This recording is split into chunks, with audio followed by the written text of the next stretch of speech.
الحمد لله الحمد لله نحمده ونستعينه ونستغفره ونؤمن به ونتوكل عليه ونعوذ بالله من شرور أنفسنا ومن سيئات أعمالنا من يهده الله فلا مضل له ومن يضلله فلا هادي له وأشهد أن لا إله إلا الله وحده لا شريك له وأشهد أن سيدنا وحبيبنا وشفيعنا وسندنا ورحمتنا ومولانا محمدا عبده ورسوله صلى الله عليه وعلى آله وأصحابه وأزواجه أمهات المؤمنين. أما بعد فقد قال رسول الله صلى الله عليه وسلم: نضر الله امرأ سمع مقالتي فحفظها ووعاها وأداها كما سمعها. وقال عليه الصلاة والسلام: اللهم ارحم خلفائي. قال الصحابة: ومن خلفاؤك يا رسول الله؟ قال: الذين يروون أحاديثي وسنتي ويعلمونها الناس. درود شريف واحد. اللهم صل وسلم على سيدنا ومولانا محمد وآله وصحبه أجمعين. معزز علماء کرام او د دې مجلس حاضرین مسلمانانو ورو، علماء کرامو زمانه مخکې بیانونه کړي دي او اوس زمانه مخکې بالخصوص په ما ډېر ګران او ډېر محترم شیخ صاحب محترم هغې هم ستاسو مخکې ډېر ښه مدلل بیان وکړه. الله دې پرې موږ تاسو ټولو له عمل راکړي. شیخ الحدیث حضرت مولانا عطاء الرحمن صاحب حفظه الله. او وخت کم دی، زه درته یو دوه څلور خبرې رونو عرض کول غواړم. په مخ د ځمکه د رسول الله صلی الله علیه وسلم خلافت او نیابت او وراثت دا علماء ته پاتې دي. د دین خدمت الله پاک د علماء نه اخیستی دی. د حضور پاک لومړي شاګردان صحابه عالمانو، تابعین او اتباع التابعین ټول عالمانو دین الله د دین خدمت اخیستی دی تر اوسه پورې. او د دې د وجې نه رسول الله صلی الله علیه وسلم علماء له ترغیب ورکوي، امت له ترغیب ورکوي چې دا دین خلقو ته ورسوي. یو حدیث هم چې څوک چاته ورسوي نو حضور پاک ورته داسې دعا کړې ده چې که په دې دعا یو سړی رنګ شي نو رنګ وي. نضر الله امرأ، الله دې هغه انسان تر و تازه کړي، خوشحاله دې کړي. او دا مطلق د غټه خوشحالي چې پیغمبر غواړي د انسان دپاره د آخرت غواړي. مونږ به په اطلاق حمل کړو، هغه فرد کامله خوشحالي به ترې وانه لرو. د دنیا او د آخرت خوشحالي، د بچو د بیبي خوشحالي، د مال او د عزت خوشحالي. د انسان مخ چې تر و تازه وي، که مال یې خراب شي نو هم دی غمجن، که ښځې ته نقصان ورسي هم دی غمجن، که حیات ته تاوان ورسي هم دی غمجن، که بچی ناجوړی هم دی غمجن، که دین ته تاوان ورسي ګناه وکړي هم دی غمجن، که د ګاونډ د وجې نه تاوان ورسي دی غمجن، که بدن کې مال اولاد بیبي کې څه تاوان وي دی غمجن. نو پیغمبر مبارک فرمایي چې خدای دې غمجن نه کړي، دې الله تر و تازه کړي. څونه عامه خبره. یعنی د مال تکلیف دې نه د بدن دیمنی د بچی د تکلیف دیمنی د خزی دیمنی د رشتہ دار دیمنی د دین دیمنی د دنیا تکلیف دیمنی او د آخرت دیمنی دته جوامع الکلم وی حضور پاک کې دا کوم لفظ وی کم سړی له دونه قیمتي دعا کړې د داسې دعا چې جامع دعا د چا له کړې ده هغه انسان لا سمع مقالتي چې زما یو حدیث یو حدیث سمع مني نشته چې صحابه پورې اختصاص شي سمع مقالتي یو حدیث وره فوعاها فحفظها غیات او زمو علماء لیکي دا یادولو دوه طریقې دي یو ته حفظ الصدر وای په سینه کې یاد کی یو ته حفظ الکتابت وای یا حفظ الکتاب چې په کاپه کې او کتاب کې ورته معلومي په داسې شان چې تا نه تاسو کې چې دا حدیث کم ځای دی چې لا یؤمن احدکم حتی یکون هواه تبعا لما جئت به نو ته پوه شې چې دا خو د کتاب الایمان حدیث دی نو زر د مسلم بخاری یا د نور کتابونو کتاب الایمان رو باسي زری را پیدا کړي ته حفظ الکتاب یا حفظ الکتابت فحفظها ووعاها دوای علماء یو معنا دا کوي چې تکرار یو کې خیات کې دوی معنا دا چې عمل پیو کې عمل سره شی محفوظ کیږي واداها کما سمعها چې څنګه اورېدلې ده اقصی بلتا ورسی نو چې یو حدیث د رسول الله مبارک ورسی بلتا و یادی کی نو دې سړي د پیغمبر مبارک داسې دعا کړې ده چې جامع دعا ده چې د خزا د بچی د بدن د مال د دنیا د آخرت دا ټول د خدای پاک صالح دي چې د پتندي خفګان را نشي او د خوشاله یو حدیث ته سوچ کاورنو چې څوک ډیر احادیث د رسول الله مبارک امت ته بیان کړي او څوک د احادیث او علم امت ته بیان کړي ور اصل مقصد او حدیث نه مسله چې وباسه ته عمل په حدیث په نشي کولی عمل په هغه مسله کې چې کوم د حدیث نه وته نص الفاظ د حدیث باندې عمل ممکن نه دی هغه بس صرف الفاظ په خپل ورت کې په مسله به عمل کې نو چې دا مسائل امت ته بیان کې یو نه ډیر نو د پیغمبر مبارک د دیوې دعا لاندې وسونه دی راځي زمارونو دوه ډیوټه خدای عالم ته پسر کړی دی زمونږ د خلکو یو سوچ دی بس پټې نه سوچې دی بس وای هغه مولا صاحب خسرې چې په جمعات کې ناشتي او خلکو ته منځونه کوي خسرې ټیک ته بالکل منظم یو اهم کار دی خدا د سکول استاد هم کولی شي پروفیسور صاحب هم کولی شي او مقتدی هم کولی شي هغه خسرې دی چې په جمعات کې ناشتي او ماشومانو تعلیم زبر او با زبر باخی او ترجمه او تفسیر خی بالکل وی منصب دی الله زمونږ د علماء د خدمت لري هغه مولوی صاحب هم خسنې دی چې هغه د چاکار کې ګوتې نه وای او دې درس او تدریس کوي او مدرسه کې ناست دی او پټ مخ دی او پټ مخ راځي واقعي لوی منصب دی خدا کوتا دی زه تاسو یو مثال در کوم چې تاسو په پیش یو باغچه یو سړی یو باغ وکړي د دې باغ ډېر خدمت وکړي اوبه مو ورته اچوي بوټي مو کري شاخ تراشیم کوي شاخ تراشیم کوي دارو مو ورته اچوي ډېر ښه خصمانه د دې باغ کوي یو ډیوټي دا ده چې دا باغ میوې ته ورسېږي او دا میوه شروع کړي دا یو ډیوټي ده لیکن د دې باغوان یو دویمه ډیوټي شته دا چې دا میوه به محفوظه د دې حفاظت پکې او کدی وای چې نه ما خو باغ کامیاب کو ګل کې راغلو میوهونه بل بس ډیوټي ختم نو دا ساده سړی دی ولې د شپې به غله راشي ټوله میوه به ختمه شي دروازه به غله راشي چې د څه محنت کړو ټوله یې ډاکه کړو یا ویغله او مارغان به راشي ټوله میوه به تباه کړي د دې وجه نه تاسو وینئ چې د کجورې د بوټي ته د غونچک ته بوسخکې وي ځان د کړي ستاسو دا غله مارغان خاپیرکان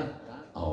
دا نور سکران شي چې دا غلا نه کی دی به د خپل باغ حفاظت کوي، دفاع به کوي. څو ډیوټۍ شوې، یو د باغ خصمانه چې دا میوه ورکړي او دا میوه د دې کامیابه شي، او دویم د دې میوې حفاظت. که دې کې یو ډیوټي پرېښوده دا ناکام دی.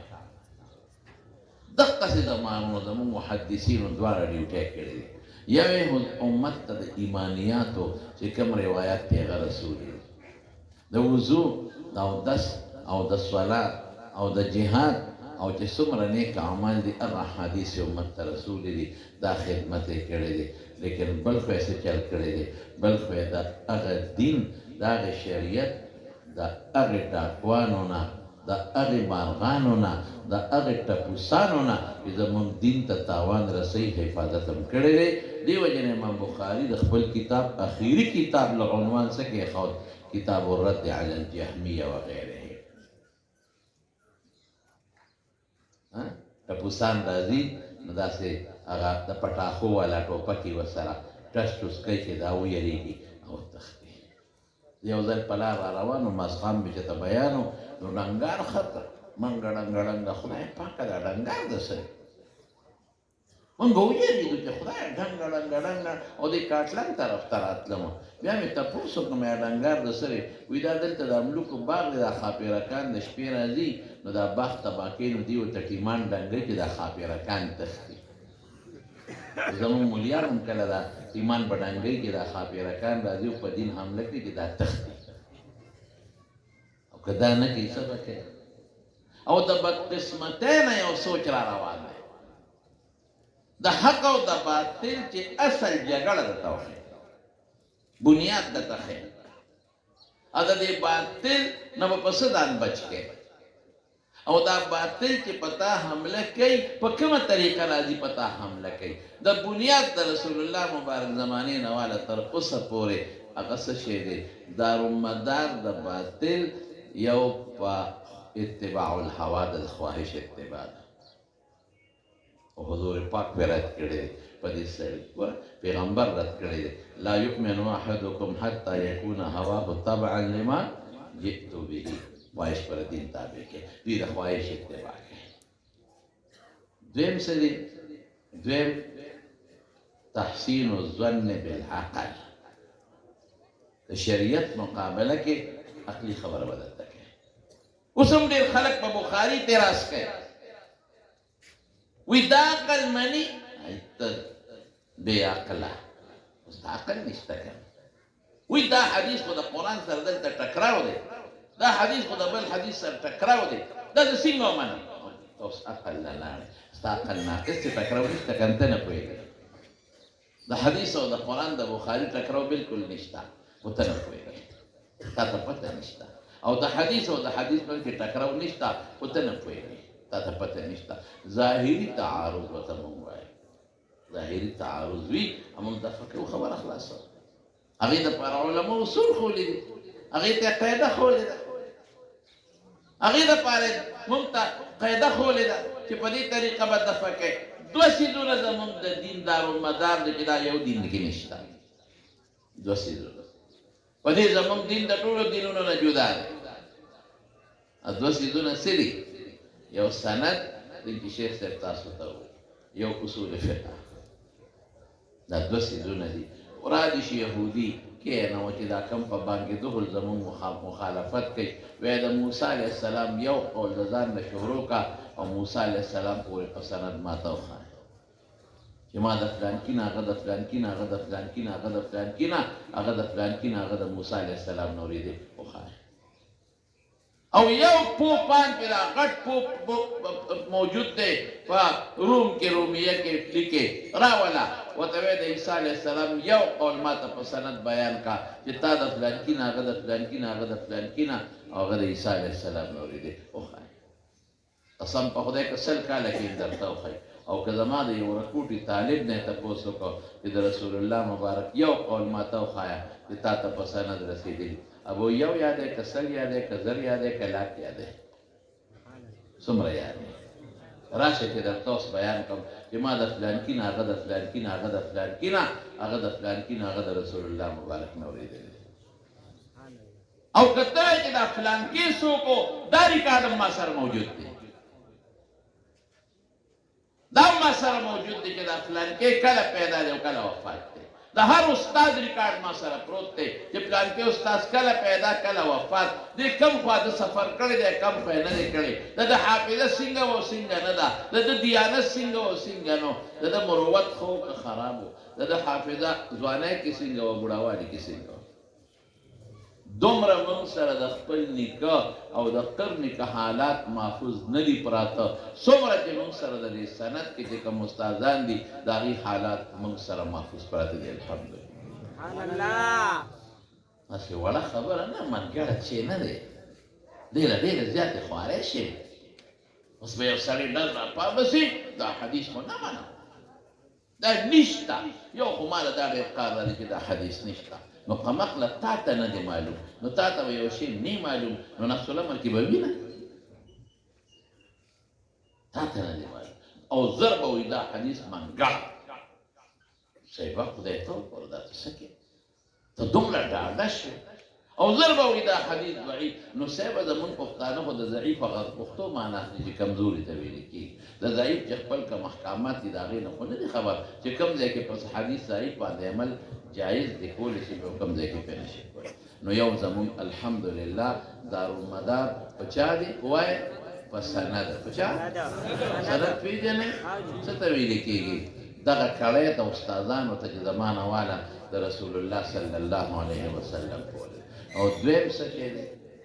دویم دارالمدار په څه دی هغه په اصول فقه دا زمونږ د دین یو امتیازي حیثیت دی هر ملک له قانون شته هر مذهب له قانون شته هر فرقه او طایفې له یو قانون شته بې د قانون نه ژوند نه تېرېږي او بغیر د قانون نه نظام نه چلېږي قانون به خامخی خو د قانون به ماته چې ته پیدا نه فقه زمونږ قانون دی فقه دا زمونږ قانون دی د دې لاندې به مونږ ژوند تېروو دا هغه مسایل فرعیه دي چې د قرآن و سنت وغیره نه مستنبط او ښکلي شوي دي خو د قانون زموږ علماو جوړ کړی دی چې هغې ته څه وایي اصول فقه ورته اصول شاشي او نور الانوار او حسامي او مولوي او دا کتابونه تولوي توضیح وغیره دا اصول فقه ده چې زموږ په قانون کې غلطي رانشي دا د قرآن شریف آیت دی دا خاص د کتاب الله دی نو دا حکم دی روزي دا عام مخصوص منه البعض دی دا حکم دا فائده ده دا عبارت النص دی دا حکم دا فائده ده دا اشارت النص دی دا اقتضاء النص او دا دلالت النص او بیا چې یو بل سره تقابل راشي چې دا ته پرې نه پوهېږې او ته وایې دا منګړه ته دې اصولو سره مونږ بیا د یو روایت او د بل روایت په منځ کې جوړ پیدا غریبانان اسلامي خبر نو اتباع الهوا او دویم څه شی دی تحسین الظن بالعقل دا د هغې زمانې نه راپیدا دا معتزله او دا خوارج دا څوک وو دوی به همدغه خبرې کولې پولیس ویرات نه منه هلکه ولې نه منې وایي دا تورې نه تېره دی او د ویښته نه نرۍ دی په دې به څوک څنګه دي دا نشته دا روایات واهي دا نه منه هلکه هغې کې خو دومره روایات دي چې په حیث د قدر مشترک تواتر ته رسېدلي متواتر پیژنې متواتر خو یوازې متواتر الاسناد نه دی متواتر د تعامل د قدر مشترک متواتر بالاسناد او څلور قسمونه یې د متواتر ته پیژنې دا ته پته شته او منکر د متواتر شرعي څه شی دی هغې حکم د معلوم نو یو دا د تحسین الظن بالعقل چې کوم سي د دوی عقل مني بس هغه ځای کې به دوی روایت هم مني حدیث هم او چې کوم روایت کوم حکم د دوی د عقل نه ماورا شي دا منګړه دا د رسول الله دا زما عقل نه مني او دریم څه شی دی بنیاد ته تربیه وښیم الجهل بمقاصد الشرع د شریعت د مقاصدو نه نه دي خبر د روایاتو منځ کې د تطبیق د اصولو نه نه دي خبر پته مو ته نشته زر بره باندې سوال کوي دا خو د بخاري روایت دی او تاسو وایئ اصح الکتب یو مثال در کوم بعد کتاب الله یاد بعد کتب الله تحت عدیم السماء الصحیح للامام البخاري هلکه دا منې که نه منې او دا خو منه ولې ابو بخاري په دې حدیث عمل نه کوي بدل ته وته ته سټ کړي یاره څو امام صاحب ویلي امام صاحب د حدیث ته اوچت کړي اوس به څه کوي ورسره نو تا ته پته نشته چې د حدیث د عمل معیار دپاره او د حدیث بیا ترجیح دپاره یوازې صحت د حدیث نه دی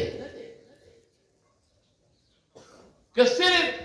صحت معیار شي نو د بخاري روایت باندې به زه عمل کوم هسې تاسو نو تپوس کوم بخاري کې چې څومره روایات دي په دې ټولو د احمد ابن حنبل هم عمل نشته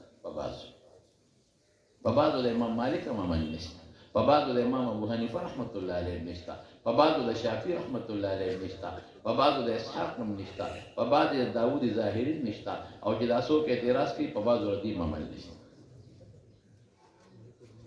د ترجیح ډېر وجوهات دي محرم او مبیح دی یو محرم دی او بل مبیح دی زه به هغه محرم د ترجیح ورکوم چې صحیح وي اگر که د بخاري نه او د مسند احمد ولې یو حدیث ته مثبت دی هغه په مصنف د ابن ابي شیبه کې دی خو صحیح الاسناد دی او بل نافي دی په بخاري کې دی هغې ته به ترجیح ورکوم د مصنف د ابن ابي شیبې والا یو حدیث دی او فق بالقرآن دی او فق بالاحاديث المشهوره دی مع الاحاديث المشهوره یو حدیث دی مسلسل بالفقهاء دی یو حدیث دی تعامل د امت او د صحابو دی وسره او دا حدیث په ابن ماجه کې د سند صحیح دی د بخاری نه مضبوط دی په ترجیح په اعتبار دا اصول په جندل پکار دي زمارو دربته بخاری اصح الكتب دې حدیث ته ما ولې نه مانه او چې کوم دی بیا د احادیث المیس کې ظاهری تعارض راشي نو ما سره د ترجیح یوازې صحت نه لري بلا قرائن دی هغې ته بیا لګول څو څیزونه شو درې اتباع الهوا یادم کړه طالبانو ته دویم کوم شی شو آی های پوه نه شوی اتباع الهوا اخفش چیلې ساتل اخفش چیلې ساتل نو خپل سبق په پچیلی پخم نو چې گردان به وته که دا چیلی ګیره وه دا ګیره نه به نو داسې بیا وړه وی پیش وی که نه نو چیلی غریب د څه نه خبر نو ښه مضبوطه څپېړه به یې ته ویستوئ ظالما سره یې ستړی کړم پې نه شوې نو بیا به یې ورته گردان شروع کړ نو چې بیا به یې ورته سبق خلاص کړو پوه شوې که نه نو چیلی غریب به و چې څه په غم اړېدلی نو بیا به یې دا ګیرې نه ونیوه مضبوطه څپېړه به یې ورکړه وی خوار شی ته ستړی کړم او پې نه شوې نو چې اخره کې دې ته خبره ورسېده چې خفش به چیلي ته وې پیش وې که نه نو هسې سر خوړه نو ما خلاص نه درلده چې څپېړه درکړم هسې خلاص لقوی که سر لقوی نو څو څیزونه شو یو شو اتباع الهوا دویم تحسین الظن بالعقل او دریم څه شی شو الجهل بمقاصد الشرع دا د دې باطلو فرقو د ګمراهۍ مضبوط اصول دي اوس په دین د دې خلکو نه محفوظ ساتئ که به نه ساتئ که امام بخاري په معتزله رد نه وی کړی په جهمیه وی رد نه وی کړی په مرجعه وی رد نه وی کړی نن به زموږ دین دړی وړی یوازې هغه ملا ښه سړی نه دی د دې په ګوټ کې ناست یو تسبیح اړی وایي دا ډېر ښه سړی دی او څوک پکې وایي دا ډېر ښه سړی دی نه چا په ښه کې ګوتې وي نه چا په بدو کې ګوتې وي دا هېڅ ښه سړی نه دی دا هغه یو سړی وي زما پیر ډېر نیک سړی دی مې ولې وایي خپل خواهش یې د خدای دپاره قربان کړی دی وعدې نه دی کړی زما پیر صاحب ډېر ښه سړی دی وعدې نه دی کړی او د خدای دپاره خپل خواهش قربان کړی دی او ټول عمر د خدای عبادت کوي مې پیر صاحب دې ولټه ناجوړه دی ایمان دی دې جوړ وي د پیغمبر مبارک نه غټ پیر دی رسول الله مبارک وعده کوي حضرت ابوبکر کوي او حضرت عمر کوي او صحابه کرام کوي او پیغمبر مبارک په دومره سخت انکار کړی دی چې کوم سړي وس کېږي او طاقت کېږي او دی وعدونه کوي خو دې داسې داسې او تر خپل پیر صاحب صفت کوي چې وعدې نه دی کړی واده خو ضروري دی او مولا نه خو بالکل واده ضروري دی وایي بچې دو هی اچھے بچې دو بچې وي ښه دي زه څه وایم زه आलिम बच्चे और हाफिज बच्चे जितने ज्यादा उतने अच्छे। او زه خو خپلو طالبانو ته یم چې ګورې نان سټاپ نان سټاپ پېژنې او ګورې ګرندۍ مرندۍ به پکې نه وی نان سټاپ ښه ډېر بچي راوړی الحمدلله اصل دا خلک په بچو علم نه کوي تاسو یې راوړئ چې خدای پاک علما طالبان او حافظان زیات کړي ورونو خلاصه د خبرې دا ده چې زمونږ د علماو په سر څو ډیوټۍ شوې دوه ډیوټۍ دي یو به دین امت ته رسئ دویم څه ده چې کوم قارغان مارغان او باطل خلک په دین حمله کوي د هغې دفاع به کوي او ما مثال درکړو چې د باغ دفاع نه کوي هر څه ځنه خلک خوري نو الحمدلله زموږ د علمانو خدای پاک دا کار اخلي الحمدلله د خدای پاک فضل دی او چې دا دفاع د دین یې نه کولې قسم دی نن په دې پېښور کې هم د قارغانو مارغانو خوړلی دی دا ټول دین به یې درته برباد کړی نو دا الحمدلله ډېرې خبرې نه کوم بس وخت هم ختم دی خو زه به دا ووایم چې مفتي صاحب زموږ ډېر محترم دی حضرت مولانا مفتی محمد ندیم محمودي صاحب دی د مجلو هم او په ما خو ډېر ګران دی ما خو دې کې دویمه خبره نشته په ما خو ډېر ګران دی زما خو ډېر خوښ دی زما خو زړه ورسره خبرېږي چې حقیقت درته ووایم الله پاک د ده نه ډېر ډېر کاره دي او ډېر خدمت د دین او دا دواړه طریقې یې په لاس کې نیولي دي الحمدلله یو الحمدلله دین خدمت کوي او دویم د دغه باطلو قارغانو مارغانو چې دا په دین حملې کوي د هغې دفاع کوي موږ هغسې نه شو کولی چې څنګه دې کوي نو دله به تاسو مهرباني کوئ دله د ملګرو ټوله چې څومره دي هغې له به دعا کوئ او بس یو درخواست پر دوی نه کوم د دې ټولو ملګرو نه چې مقصد به هم د الله رضا بس مقصد به هم دا نه چې د چا تذلیل مقصد به هم دا نه که ضمناً پکې راځي بیا دې راځي او مقصد به هم صرف د الله رضا او مقصد به هم د دین حفاظت او مقصد به هم د عقایدو د ایمانیاتو او د اخلاقیاتو حفاظت بس د الله رضا نو انشاءالله د الله امداد به در سره شامل حالي الله یې د دوی د ادارې او دا مقاصد ټول کامیابی ته ورسولي کړي الله یې زموږ د دین حفاظت وکړي او دا کوم بچي چې فارغ شوي دي الله یې د ټولو په علومو کې برکات واچوي وآخر دعوانا ان الحمد لله رب العالمین په جمع ټول یو ځل درود شریف